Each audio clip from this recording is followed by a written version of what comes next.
Hello everyone. आज का जो टॉपिक है वो है वेक्टर फॉर जीन ट्रांसफर।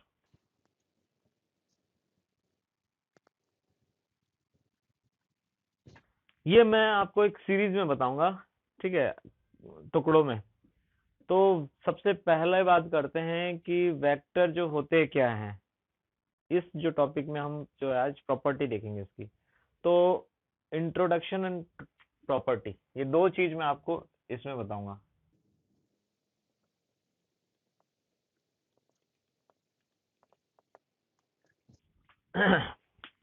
देखिए, वेक्टर होते क्या, वेक्टर का मतलब है वाहक। तो वाहक किसके वाहक हैं? कैरियर। हम बात कर रहे हैं यहाँ पर जीन की, यानी कि जीन के वाहक हैं। अब ये जीन के वाहक क्या काम कर रहे हैं? हम बात कर रहे हैं, यहाँ बायोटेक्नोलॉजी का टॉपिक है ये। हम इससे पहले जेनेटिकली मॉडिफाइड ऑर्गेनिज्म की बात कर चुके हैं इंट्रोडक्टरी बायोटेक्नोलॉजी के अंदर, कि जीएम क्रॉप्स कैसे बनती हैं, जीएम प्लांट्स कैसे बनते हैं, या बीटी कॉटन क्या होता है। हमने इंसुलिन की भी बात की थी। तो ये बन कैसे रहे थे, ठीक है। जैसे हमने एक एक इंसुलिन वाला एग्जांपल लेता हूं मैं। इकोलाई से हम इंसुलिन बना रहे थे, तो वो इंसुलिन इकोलाई से कैसे प्रोड्यूस करा रहे थे? हमने क्या किया कि उस इकोलाई, ये वो होस्ट सेल है, और उसमें हमने ह्यूमन इंसुलिन जीन जो है उसमें ट्रांसफर कराया। तो ऐसा तो है नहीं कि उसमें जबरदस्ती घुसेड़ दिया, भाई कोई तरीका होगा इसका भी। तो इसके लिए क्या है, वेक्टर्स होते हैं। ये जो वेक्टर्स क्या करते हैं कि एक सेल का जीन दूसरे सेल में ट्रांसफर करते हैं, ठीक है। अब चूंकि हम किसको ट्रांसफर कर रहे हैं, जीन। और ये जो जीन है, ये क्या होता है, ये एक डीएनए का मॉलिक्यूल होता है। तो वेक्टर जो है वो क्या होना चाहिए? ऑब्वियसली जो है वो भी एक डीएनए का मॉलिक्यूल होना चाहिए। तो अब प्रॉपर्टी की बात करते हैं। देखिए, जो वेक्टर है उस वो जो है डीएनए का मॉलिक्यूल होना चाहिए, पहली बात तो, ठीक है। अब दो तरह के वेक्टर होते हैं, एक होता है क्लोनिंग, दूसरा होता है एक्सप्रेशन। क्लोनिंग का मतलब है कि यदि हमें जीन जो है वो मल्टीपल कॉपीज में चाहिए, बहुत सारी उसकी कॉपीज चाहिए, तो वह क्लोनिंग वेक्टर कहलाएगा। लेकिन यदि हमें वो जो पर्टिकुलर जीन है उसका एक्सप्रेशन चाहिए, एक्सप्रेशन का मतलब है उसका प्रोडक्ट चाहिए, प्रोटीन प्रोडक्ट, तो वहां क्या होगा, उसको एक्सप्रेस होना पड़ेगा। एक्सप्रेस होने का मतलब है कि वह जीन जो है एमआरएनए का निर्माण करेगा, और वो एमआरएनए जो है वो ट्रांसलेट होकर प्रोटीन बनाएगा। तो ये जो प्रोटीन बन रहा है ये है एक्सप्रेशन। तो इस तरह के जो जीन हैं वो क्या कहलाएंगे, या इस तरह के जो वेक्टर हैं वो क्या कहलाएंगे, एक्सप्रेशन वेक्टर। तो दूसरी जो प्रॉपर्टी है वो है सेल्फ रेप्लिकेटिंग की, यानी कि जो डीएनए है या ये वेक्टर है, ये ऑटोनोमस रेप्लिकेट होना चाहिए।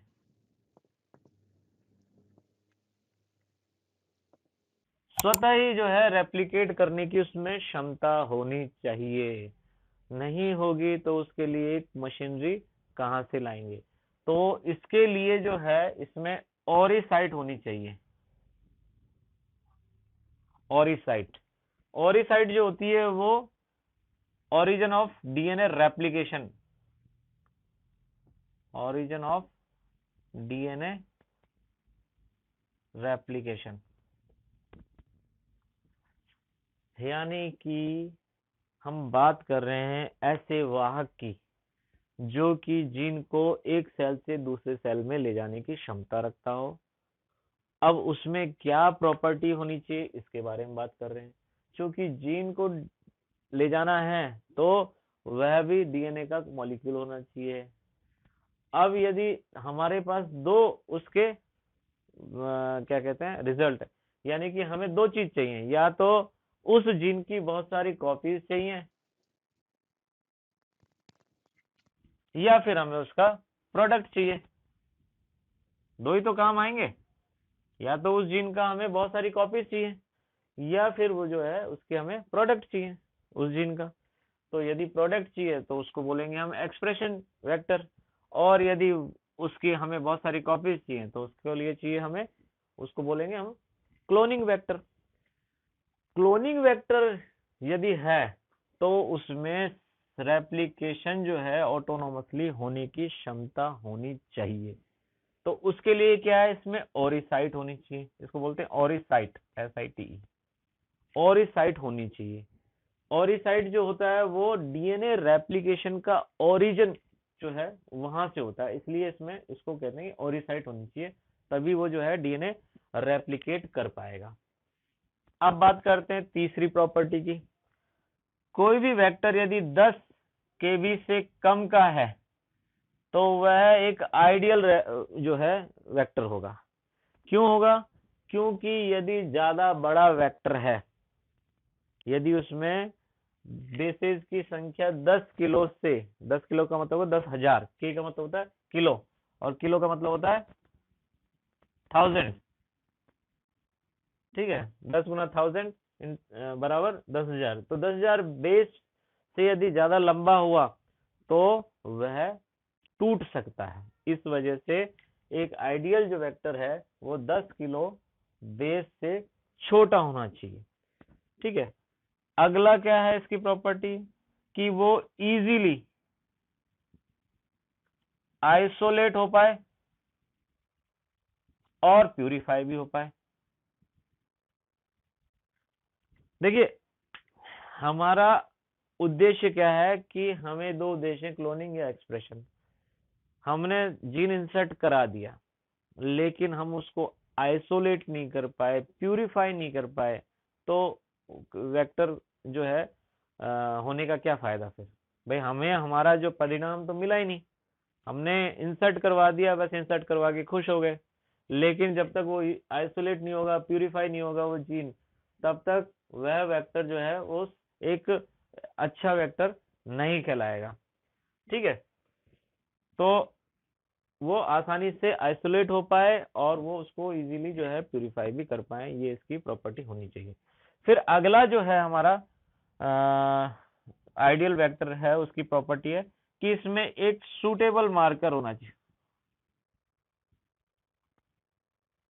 मार्कर, MERKER, जीन, एक सूटेबल मार्कर जीन होना चाहिए। देखिए हम क्या कर रहे हैं कि हमने जीन ट्रांसफर कर दिया, ठीक है, लेकिन हम उसको आइसोलेट या प्यूरिफाई नहीं कर पा रहे हैं, तो भी सही नहीं है।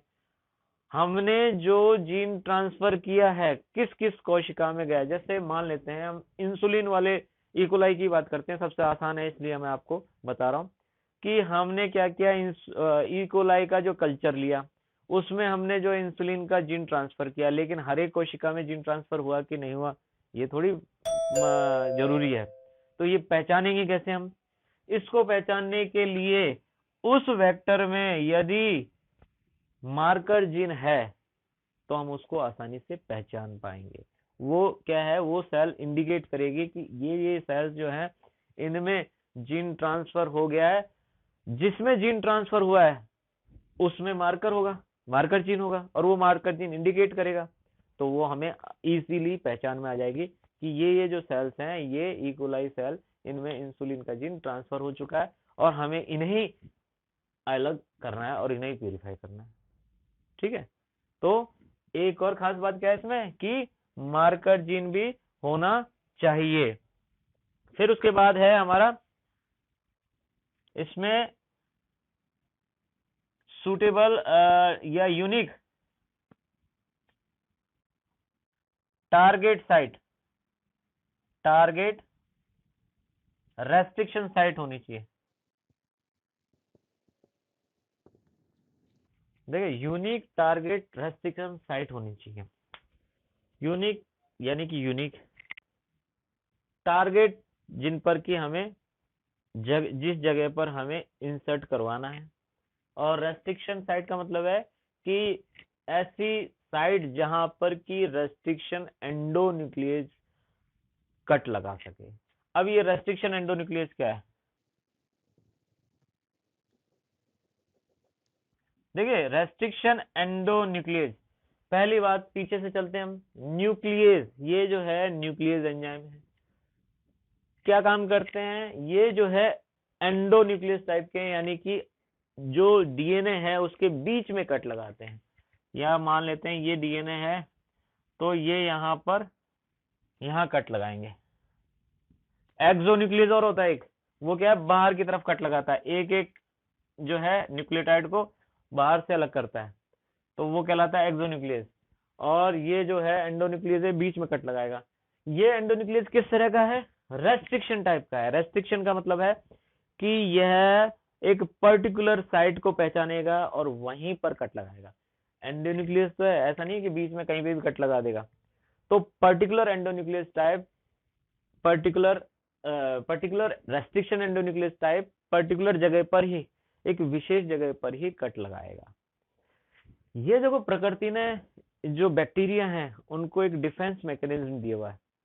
कैसे, ये सिर्फ बैक्टीरिया में मिलते हैं। होता क्या है कि बैक्टीरिया पर आक्रमण करने वाले जो वायरस होते हैं उनको कहते हैं बैक्टीरियोफाज। ये बैक्टीरियोफेज जो वायरस हैं ये बैक्टीरिया को किल करते हैं। लेकिन ये जो एंडोन्यूक्लियस एंजाइम है ये उस बैक्टीरियोफाज के जीनोम को तोड़ता है। तो जिन बैक्टीरिया में ये रेस्ट्रिक्शन एंडोन्यूक्लियस पाए जाएंगे वो क्या करेंगे, उन जो है बैक्टीरियोफाज से ये उसकी रक्षा करते हैं। तो रेस्ट्रिक्शन एंडोन्यूक्लियस जो है, जैसे मान लीजिए कोई पर्टिकुलर एक एंडोन्यूक्लियस है AATTC पर कट लगाएगा, ये मान लेते हैं यहाँ पर इस तरह से कट लगाएगा। तो ये जो है सीक्वेंस डीएनए के अंदर या वेक्टर में जहां पर होगी वहां पर ही ये कट लगाएगा। तो ये इसकी प्रॉपर्टी होती है। इसका मतलब जब तक उस वेक्टर के अंदर ये रेस्ट्रिक्शन टारगेट साइट नहीं होगी तो रेस्ट्रिक्शन एंडोन्यूक्लियस कहां से कट लगाएगा और कहां वो फिर जोड़ पाएगा, लाइगेज एंजाइम कैसे जोड़ेगा उसको। ठीक है, तो इसलिए इसमें रेस्ट्रिक्शन टारगेट रेस्ट्रिक्शन जो है साइट होनी चाहिए। अब आते हैं सबसे महत्वपूर्ण चीज कि इसमें कंट्रोल एलिमेंट होना चाहिए। ये कंट्रोल एलिमेंट क्या होता है, जब हम ओरी की बात कर रहे थे, यानी कि ऑटोनोमसली रेप्लिकेट की बात कर रहे थे, तब क्लोनिंग की बात कर रहे थे, यानी क्लोनिंग वेक्टर की बात कर रहे थे। अब बात करेंगे एक्सप्रेशन वेक्टर की, यानी कि जीन का एक्सप्रेशन होना है। जीन को एमआरएनए बनाना है और एमआरएनए प्रोटीन बनाएगा। ठीक है, तो एमआरएनए बनाने के लिए यहाँ पर ये कंट्रोल एलिमेंट होना चाहिए। हमने ओपेरॉन या आपने यदि ओपेरॉन कॉन्सेप्ट पढ़ा हो तो उसमें क्या होता है, उसमें होता है प्रोमोटर साइट्स होती हैं, प्रोमोटर साइट्स। ये जो कंट्रोल एलिमेंट है इसमें क्या होगा, प्रोमोटर, ऑपरेटर और राइबोसोम बाइंडिंग साइट्स, ये तीन जो है प्रोमोटर, ऑपरेटर और राइबोसोम बाइंडिंग साइट होती हैं कंट्रोल एलिमेंट। जब ऑपरेरन मॉडल पढ़ते हैं आप तो क्या होता है उसमें, देखो मैं एक यहाँ पर छोटा बता देता हूँ। ये कोई जीन है, इस जीन में ये जो है प्रोमोटर साइट्स है, ये है इधर, ये है प्रोमोटर साइट, ये ऑपरेटर साइट है, ये फर्स्ट जीन है, ये सेकंड जीन है स्ट्रक्चरल जीन, और ये थर्ड और ये फोर्थ। ठीक है, क्या होता है, ये जो कंट्रोल एलिमेंट है प्रोमोटर और ऑपरेटर, प्रोमोटर पर एमआरएनए आकर बाइंड होता है, sorry RNA polymerase, RNA polymerase जो कि एमआरएनए बनाता है, ये ध्यान रखना। तो आरएनए पॉलीमरेज यहां पर आकर बाइंड होता है और ऑपरेटर जो साइट है उस पर एक रिप्रेसर आकर बाइंड होता है। तो यदि इस जीन को एक्सप्रेशन होना है, यदि ये एमआरएनए बनाना है इसको, तो क्या होगा कि आरएनए पॉलीमरेज जो है प्रोमोटर साइट पर आकर जुड़ेगा। लेकिन यदि ये जीन ज्यादा एक्सप्रेस हो चुका है तो क्या होगा कि कोई ना कोई रिप्रेसर यहाँ ऑपरेटर साइट पर आकर जुड़ जाएगा। और जब ये जुड़ जाएगा रिप्रेसर, तो ये जो आरएनए पॉलीमरेज है ये यहाँ पर आकर नहीं जुड़ पाएगा और ये जो है एमआरएनए नहीं बन पाएगा। तो ये क्या होगा कि सेल्फ कंट्रोल होता है इस तरह से, ये ऑपरेन में होता है इस तरह। तो ये कंट्रोल एलिमेंट जो है प्रोमोटर, ऑपरेटर और राइबोसोमल बाइंडिंग साइट है, ये भी होनी चाहिए यदि वह एक्सप्रेशन वेक्टर है तो ये कुछ इसकी प्रॉपर्टीज हैं वेक्टर की। यदि ये प्रॉपर्टी होंगी तो ये एक आइडियल वेक्टर कहलाएगा। ठीक है, आगे के जो वीडियोस हैं उसमें हम जो है डिफरेंट डिफरेंट टाइप्स के वेक्टर्स पढ़ेंगे, जैसे प्लाज्मिड है, फेजमिड है, कॉस्मिड है, फॉस्मिड है। ठीक है, आर्टिफिशियल जो है वेक्टर्स हैं, वियक है, बैक है, तो इनके बारे में हम पढ़ेंगे। Thank you very much.